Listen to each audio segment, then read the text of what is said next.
منم عباس علی ابن ابو طالب صفدر، منم ماه منور، منم شیر دلاور، منم ساقه ساغر، منم یجدن لشکر، دیدن چون فتح حیدر یولونی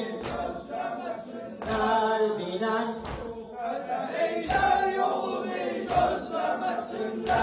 bugün Kerbeladan mənəm Heydəri digaraq, mənəm Xodey Xeybər, yəri Kərbela.